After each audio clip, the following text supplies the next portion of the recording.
सो दोस्तों सबसे पहले अगर हम लोग देखें तो यहाँ पे बीएसई सेंसेक्स देख लेना, बहुत ही शानदार, मतलब 39,500 के ऊपर क्लोजिंग देते हुए 600 पॉइंट की जंप एंड लगभग 1.45 1.5% की जंप देखने को मिल रहा है। एंड सबसे खास बात जो मैं हमेशा बताता हूँ, जो क्लोजिंग भी हुई है वो भी आप लोग देख सकते हैं हायर लेवल के ही करीब हम लोग को क्लोजिंग होते हुए देखने को मिल रही है, जो कि एक अच्छा इंडिकेशन जरूर देता है। तो एग्जैक्टली कौन कौन से कारण है वो भी हम लोग देखेंगे, बट उससे पहले हम लोग निफ्टी भी देख लेते हैं। सो दोस्तों आप लोग देख सकते हैं निफ्टी में भी गजब की तेजी हम लोग को देखने को मिली है, लगभग 150 पॉइंट की जंप, लगभग 1.38% की जंप, बहुत ही शानदार तेजी यहाँ पे हम लोग को निफ्टी में यहाँ पे देखने को मिल रही है। एंड आप सभी लोग पता है अक्टूबर मंथ ये इसी के लिए स्पेशल था, जिससे रिलेटेड बहुत सारे वीडियोस भी मैंने बनाए थे, क्योंकि अमेरिकन बाजार में इलेक्शन है। सो वहां पे माहौल को ठीक ठाक रखने की पूरी कोशिश की जाएगी, तो उसी का रिफ्लेक्शन हमारे मार्केट में भी देखने को मिल सकता है। सो अगर कभी अमेरिकन बाजार का मूड खराब हुआ तो समझ लेना कि हमारे मार्केट का भी मूड खराब होने के लिए ज्यादा समय यहाँ पे नहीं लगने वाला है। तो चलिए दोस्तों सबसे पहले जो रीजन है उसी को हम लोग यहाँ पे कवर कर लेते हैं। सो दोस्तों सबसे पहले अगर कोई बेसिक कारण है तो आप लोग देख सकते हैं अमेरिकन बाजार। यस, बेसिक कारण मतलब ये बच्चे बच्चे को पता होना चाहिए, क्योंकि कल के दिन में भी मैंने एक वीडियो बनाया था जहां पे आप लोगों को बताया कि अमेरिकन बाजार में हम लोग को अच्छा खासा धमाका होते हुए देखने को मिला है। इनफैक्ट जब मैंने वीडियो बनाया था तभी वो 300 पॉइंट प्लस चल रहा था, एंड जब अगर हम लोग क्लोजिंग देखे तो लगभग 450 प्लस ऊपर जा चुका था, मतलब 1.5% से भी ज्यादा की तेजी यहाँ पे अमेरिकन बाजार ने कल यहाँ पे दिखा दिया। एंड अमेरिकन बाजार की भी अगर आप लोग क्लोजिंग देखोगे तो हम लोग को अप ट्रेंड में ही होते हुए देखने को मिली है। सो अमेरिकन बाजार से अगर अच्छे संकेत आ जाते हैं तो पूरी दुनिया के लिए वो अच्छे संकेत जाते हैं, एंड सिमिलर वे हमारे इंडिया के लिए भी वो अच्छे संकेत हो ही जाते हैं। सो दोस्तों इसीलिए अगर आप लोग दुनिया के भी मार्केट्स आज देखोगे, मतलब अमेरिकन बाजार पॉजिटिव तो बाकी के बाजार भी आप देख सकते हो, कनाडा का मार्केट देख सकते हो, ब्राजील का मार्केट देख सकते हो, बहुत ही गजब की तेजी देखने को मिल रही है। सबसे खास बात यूरोपियन मार्केट्स की भी आज आप लोगों ने ओपनिंग देखी होगी, बहुत ही पॉजिटिव हम लोग को देखने को मिली। मैक्सिमम यूरोपियन बाजार अच्छा खासा संकेत यहाँ पे दे रहे थे। दुनिया के जितने भी मार्केट है अगर आप लोग देखोगे बहुत ही शानदार आप लोगों को मेजॉरिटी हरा निशानी यहाँ पे देखने को मिल रहा है। सो ये था सबसे पहले बेसिक रीजन जो कि हम लोगों ने आपके सामने यहाँ पे रख दिया है। सो दोस्तों अगर देखा जाए तो अमेरिकन बाजार में तेजी क्यों थी, हमारे मार्केट में तेजी क्यों थी, तो उससे पीछे एक ही बड़ी वजह है। तो आप सभी लोगों को पता है ट्रम्प रिटर्न होम। यस दोस्तों अमेरिकन बाजार आप सभी लोगों को पता है ऑलरेडी इलेक्शन में यहाँ पे प्रेशराइज तो हो ही रहा है। आप सभी लोग पता है इलेक्शन को यहाँ पे बहुत सारे लोगों ने कमेंट सेक्शन में पूछा था, सर फॉर एग्जांपल इलेक्शन अगर डिले हो जाता है तो क्या हो जाएगा, बहुत ही बुरी तरीके से मार्केट यहाँ पे गिर भी सकता है। चांसेस बहुत ही कम है बट होने के लिए कुछ भी हो सकता है। तो आपने ने सवाल पूछा तो उसका जवाब यहाँ पे मैंने कवर कर लिया है। सो आप सभी लोग पता है यहाँ पे कोविड से रिलेटेड ये न्यूज हम लोगों ने देखने को मिली थी, बट यहाँ पे अभी हम लोगों को जो डोनाल्ड ट्रंप है वो रिटर्न जाते हुए, मतलब अपने होम में कमबैक करते हुए वापस देखने को मिल रहे हैं। हालांकि कुछ जो डॉक्टर्स हैं उन्होंने अभी भी कहा है कि उनको अभी भी यहाँ पे रेस्ट की जरूरत है, एंड उनकी जो स्थिति बताई जा रही है वो कंप्लीटली अभी रिवाइवल वाली नहीं है। सो जो ये सारी चीजें मैंने बोली आप लोग यहाँ पे इजीली पढ़ सकते हो। एक डॉक्टर ने ये नोट करके बता दिया था कि अभी भी यहाँ पे आप लोगों ने प्रिकॉशंस जरूर रखने चाहिए।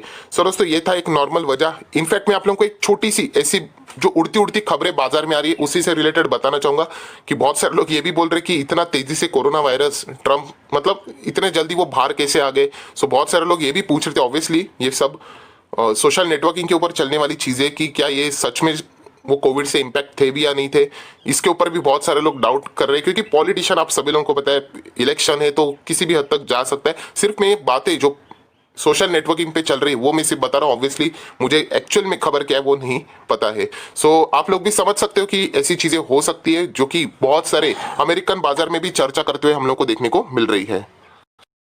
दोस्तों उसके बाद अगर हम लोग बात करें तो ये सबसे इंपॉर्टेंट चीज स्टिमुल पैकेज से रिलेटेड जो बात है, सबसे इंपॉर्टेंट वाली, मतलब जो बाजार अभी फिलहाल चल रहा है इसी के चलते हम लोगों को मूव होते हुए देखने को मिल रहा है। एंड अगर हम लोग यहाँ पे पढ़ेंगे तो यहाँ पे बताया जा रहा है कि अमेरिकन बाजार में स्टिमुल पैकेज आएगा। अगर आप लोग वहां के भी जनता से पूछेंगे तो वो भी कह रहे हैं हम लोग जुलाई से यही बात सुन सुन के पक चुके कि स्टिमुल पैकेज का सेकेंड बी वर्जन यहाँ पे आने वाला है। बट अभी तक हम लोग को ये चीजें देखने को नहीं मिल रही। अभी भी यहाँ पे उसके आगे एक ही वर्ड लिखा जाता है, यूएस में come as soon as next week. यहाँ पे बताया जा रहा है वापस हम लोग आएंगे जल्दी, बट नेक्स्ट वीक की यहाँ पे बातें की जा रही है कि अमेरिकन बाजार में हम लोग को स्टिमुल पैकेज देखने को मिल सकता है। बहुत सारे एनालिसिस ने ये भी कहा था कि स्टिमुल पैकेज शायद से इलेक्शन के बाद लाया जा सकता है, जो कि थोड़ा सा इम्प्रैक्टिकेबल हो सकता है जो कि करंट रूलिंग पार्टी है उनके लिए। क्योंकि आप सभी लोग पता है जो बाजार का मूड सुधारने के लिए इलेक्शन के पहले ये सारी चीजें होनी चाहिए, वरना उनके लिए यहाँ पे बहुत बड़ी प्रॉब्लमेटिक सिचुएशन क्रिएट हो सकती है। सो स्टिमुल पैकेज से रिलेटेड अगर हम लोग आज के दिन की तारीख देखें तो 6 अक्टूबर यहाँ पे चल रही है and November 3 November if I am not wrong तभी हम लोग को इलेक्शन यहाँ पे देखने को मिल रहा है। तो ज्यादा अभी वक्त है भी नहीं, मतलब 30 डेज भी नहीं यहाँ पे बचे हुए। सो उसके बीच में ये सारी चीजें अरेंज करनी पड़ेगी एंड जैसे जैसे हम लोग क्लोज जाएंगे, बहुत सारे एक्सपर्ट का ये कहना है, देखिए स्टिमुल पैकेज से रिलेटेड अनसर्टिनिटी बाजार को ये प्रेशराइज कर सकती है, बट जितना ये नजदीक जाएंगे उतने भी होप भी यहाँ पे बढ़ रहे हैं कि स्टिमुल पैकेज यहाँ पे आ भी सकता है। सो दोस्तों सबसे खास में जैसे आप लोगों को बताया शुरुआत में कि हिडन वजह दोस्तों मैं बताना चाहूंगा, यहाँ पे मुझे गारंटी नहीं है, यहाँ पे वापस कहना चाहूंगा कोई भी यहाँ पे सोर्स के ऊपर आप लोगों को ये चीजें लिखी हुई नहीं मिलेगी। सो ये वापस उड़ती उड़ती बातें जो कि मैं आप लोगों को यहाँ पे बताना चाहूंगा, कुछ सोर्सेस के द्वारा मेरे पास ये न्यूज ऐसी आई कि वो बताया जा रहा है कि आज या दोस्तों आज या फिर कल कुछ ना कुछ आप लोगों को जबरदस्त न्यूज स्टिमुल पैकेज से रिलेटेड अमेरिकन बाजार में सुनाई दे सकती है।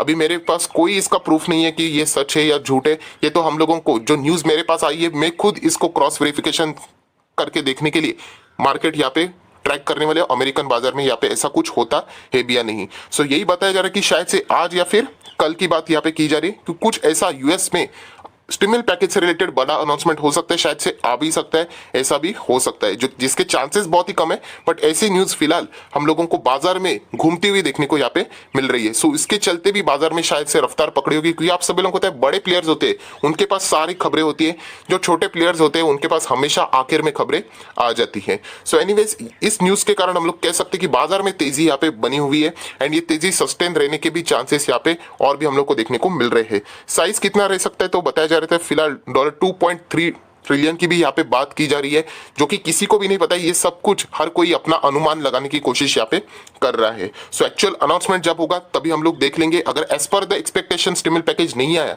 तो डेफिनेटली अमेरिकन बाजार गिरेगा, तो पूरे दुनिया के बाजार को भी वो साथ लेके डूब जाएगा। दोस्तों उसके बाद अगर हम लोग बात करें यहाँ पे अच्छी न्यूज से रिलेटेड, तो आप देख सकते हैं service PMI improve further. Yes दोस्तों, इंडिया के जो सर्विस सेक्टर का जो आउटपुट है वो हम लोग को बहुत ही शानदार सितंबर में स्टेबलाइज होते हुए यहाँ पे देखने को मिल रहा है, जो कि एक बहुत ही अच्छी बात है, क्योंकि इतने सारे कोविड की चीजें हो जाने के बाद स्टेबल होना एक बहुत ही अच्छी बात है। एंड ये सारी चीजें कैसे सामने है, एक प्राइवेट सर्वे आज ही हम लोगों को ट्यूसडे में यहाँ पे किया गया है एंड इसी के चलते हम लोग देख सकते हैं जो इन्वेस्टर्स के होप से वो और भी यहाँ पे बढ़ चुके हैं। और भी क्यों, क्योंकि कल आप लोगों ने देखा होगा मैंने एक वीडियो बनाया था इकोनॉमी से रिलेटेड। यस दोस्तों, कल या फिर परसों बनाया था कि हमारी इकोनॉमी भी क्या हो रही है, स्लोली रिकवर कर रही है, चाहे वो पावर कंजम्पशन से रिलेटेड सेक्टर हो, रियलिटी सेक्टर क्यों ना हो, ऑटो सेक्टर में टू व्हीलर्स हो या फिर पैसेंजर उसी के साथ साथ ट्रैक्टर्स की बात क्यों ना हो। सो उसमें हम लोग को रिकवरी देखने को मिल रही है। सो इसी के चलते अगर हम लोग सर्विस पीएमआई भी अगर हम लोग देखा जाए तो ये भी यहाँ पे प्राइवेट सर्विस से समझ में आ रहा है कि इंप्रूव हो रहा है। तो लॉन्ग टर्म के लिए हम लोग कह सकते हैं कि अभी बाजार में बहुत सारे लोगों का यहाँ पे विश्वास बढ़ते हुए फिलहाल देखने को मिल रहा है। उसी के साथ साथ दोस्तों यहाँ पे अगर हम लोग देखा जाए तो आप सभी लोगों को पता है जो आरबीआई की एमपीसी की जो मीटिंग थी वो फिलहाल पिछले हफ्ते होने वाली थी, वो कैंसिल हो गई थी। कैंसिल मतलब पोस्टपोन हो गई थी। उन्होंने कहा था कि आने वाले हफ्ते में हम लोग इसी की चर्चा करेंगे। सो फिलहाल आज हम लोगों ने यहाँ पे देख लिया RBI will begin it's policy meeting from Wednesday, मतलब कल के दिन से ये सारी चीजें हम लोग को यहाँ पे देखने को मिल सकती है एंड इसी के ऊपर बहुत सारे इन्वेस्टर की भी नजरें जरूर रहेंगी। हमेशा एमपीसी की मीटिंग 3 दिन चलती है, मतलब 7, 8, 9 तक चलेगी। फ्राइडे के दिन हम लोग को सुबह 10:30, 11 बजे के आसपास जो भी मीटिंग का जो कंक्लूजन रहेगा बाहर जो आता है उससे रिलेटेड सारी खबरें यहाँ पे सुनाई दे सकती है। सो ये बहुत ही अच्छी बात है। एंड वापस यहाँ पे आप सभी लोगों को पता है यूएस स्टिमुल पैकेज से रिलेटेड जो बातें की जा रही कि $2.2 ट्रिलियन का स्टिमुल पैकेज यहाँ पे अगर आता है तो वो मार्केट को बूस्ट दे सकता है। बट यहाँ पे कुछ सूत्रों के अनुसार ये भी बताया जा रहा है कि शायद से 2.3 ट्रिलियन तक का भी यहाँ पे आ सकता है। अगर इतना आ गया तो अमेरिकन बाजार में हम लोग को तेजी देखने को मिलेगी एंड हमारे मार्केट में भी ये तेजी आ सकती है। बट फिलहाल ये सारी चीजें उड़ती उड़ती खबरें हैं, सच है झूठ है किसी को भी नहीं पता है, सिर्फ आप लोगों को बताने की कोशिश यहाँ पे मैं कर रहा हूं। सो दोस्तों ये कुछ मेजर कारण थे जिसके बदौलत हम लोग को बाजार में तेजी देखने को मिली। और भी कुछ कारण है कि पर्टिकुलर इंडिविजुअल स्टॉक्स भाग गए। जो निफ्टी 50 के लार्ज कैप स्टॉक है वो ऑब्वियसली अभी निफ्टी भागेगा तो निफ्टी के स्टॉक्स नहीं भागेंगे तो कौन भगाएगा इंडेक्स को। तो ये बेतु की बात रहती है कि निफ्टी के टॉप 10 स्टॉक भागते हैं तो इसलिए पूरा निफ्टी भागता है। ये तो एक कॉमन सेंस वाली बात है, क्योंकि उन्हीं का एवरेज लेके तो निफ्टी 50 पैदा हुआ है। अगर उन्हीं को अलग कर दे तो निफ्टी 50 का कुछ वजूद ही नहीं है। सो उसको कवर करना कोई भी यहाँ पे बड़ी बात नहीं है। आज बैंकिंग सेक्टर के लिए भी हम लोग को अच्छी खासी तेजी देखने को मिली, एनबीएफसी में भी अच्छी खासी तेजी देखने को मिली। रियलिटी सेक्टर भी अच्छे खासे दौड़ते हुए देखने को मिले, जो कि एक पीटा हुआ सेक्टर था, उनमें भी अच्छे नंबर्स हम लोग को देखने को मिले। खास करके शोभा डेवलपर जो है उन्होंने अच्छे खासे नंबर्स यहाँ पे पेश किए। सो ये सारी चीजों को अगर हम लोग जोड़ के देख ले तो उसी के कारण आज हम लोगों को सेंसेक्स में 600 पॉइंट की जबरदस्त तगड़ी रैली देखने को मिली है। सो एक ही बात कहना चाहूंगा, ये जो सारी रैली है वो वाइप आउट भी हो सकती है। पूरा डिपेंड करता है कि अमेरिकन बाजार में मूड कैसा बनता है। अमेरिकन बाजार में मूड अच्छा होगा तो डेफिनेटली हमारे मार्केट भी अच्छे दौड़ेंगे, अगर नहीं होगा सो डेफिनेटली हमारे मार्केट में भी गिरावट होना एक आम बात रहेगी। सो आयो आशा करता हूं दोस्तों आप लोगों को ये वीडियो अच्छा लगा होगा, तो जरूर इस वीडियो को लाइक करना, दोस्तों के साथ शेयर करना, तो उनको भी ये सारी बातें पता चल जाएगी। So that's it, thank you very much दोस्तों, we will be meeting in our next video. तब तक के लिए बाय बाय।